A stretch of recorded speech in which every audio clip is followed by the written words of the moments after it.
மன்னர் துல்கர்னைனுடைய வரலாறு பற்றி திருக்குரான்ல சூரத்துல் அல் கஹ்ஃப்ங்கிற அத்தியாயத்துல வருது. திருக்குரானுக்கு விளக்கம் சொல்ற மார்க்க அறிஞர்கள் இந்த துல்கர்னைன் மன்னரை நபின்னும், சிலர் இவர் நீதி நேர்மையுடைய ஆட்சியாளர்னு சொல்றாங்க. இன்னும் இவர் இறை கட்டளைய ஏற்று நடக்கக்கூடியவர்.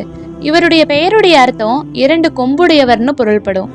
அதாவது உலகத்தினுடைய கிழக்கு திசையிலிருந்து மேற்கு வரையும் ஆட்சி செய்ததால இவருக்கு இந்த பேர் வந்திருக்குன்னு சொல்லப்படுது. மேற்கொண்டு அல்லாஹ்வே மிக அறிந்தவன்.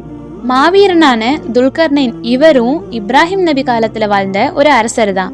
இவரு நீதி நேர்மையுடன் நடந்ததுனாலேயே உலகினுடைய கிழக்கு திசையிலிருந்து மேற்கு திசை வரையும் ஆட்சியை நிலைநாட்டினவரு. இப்போ அண்ணல் நபி ஸல்லல்லாஹு அலைஹி வஸல்லம் அவங்க மதீனாவினுடைய மண்ணுல ஏகத்துவ கொள்கையை நிலைநாட்டி நான் தான் இறைவனுடைய தூதர்னு பிரச்சாரம் செய்தாரு. நபி ஸல்லல்லாஹு அலைஹி வஸல்லம் அவங்க பிறப்பதற்கு பல நூறாண்டுகளுக்கு முன்னாடியே முஹம்மதுங்கிற பேர்ல இப்படிப்பட்ட ஒரு நபி ஒருத்தர் வருவாருன்னு தௌராத் வேதத்துல வந்துருச்சு.